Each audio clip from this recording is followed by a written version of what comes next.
আপনাদের কাছে অনুরোধ, আমার চ্যানেলটাকে অবশ্যই সাবস্ক্রাইব করে নেবেন। এটা আমার নেপাল ঘোরার এপিসোড 1, মানে প্রথম দিন আমার নেপালের।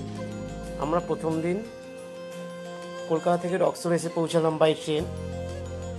ভাড়া লেগেছিল 1030 টাকা করে, কলকাতা ইন্ডিয়ান রুপিস। কলকাতা থেকে রক্সোল এসে পৌঁছালাম এবং রক্সোল থেকে আমরা বীরগঞ্জ যাচ্ছি। এই টাঙাটা আমরা ভাড়া করেছিলাম রক্সোল থেকে। ভাড়া পড়েছিল 500 টাকা নেপালি।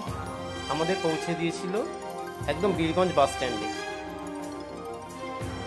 রাস্তা খুব ভালো, একদম বর্ডার ক্রস করে, কোনো সমস্যাও হয়নি।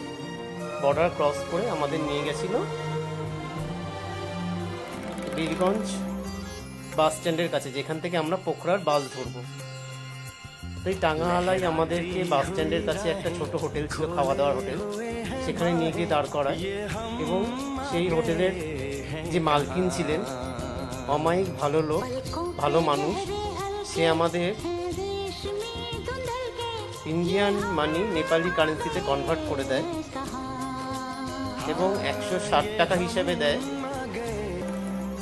100 টাকায়। মানে আমরা 10,000 টাকা ভাঙিয়ে 16,000 টাকা নেপালি পেয়েছিলাম। এটা নেপাল বাস, যেটাতে করে আমরা পোখরা গিয়েছিলাম। ভাড়া পড়েছিল 870 টাকা নেপালি। আমরা পোখরায় গিয়ে পৌঁছেছিলাম, সন্ধ্যা হয়ে গেছিল। বাস ছেড়েছিল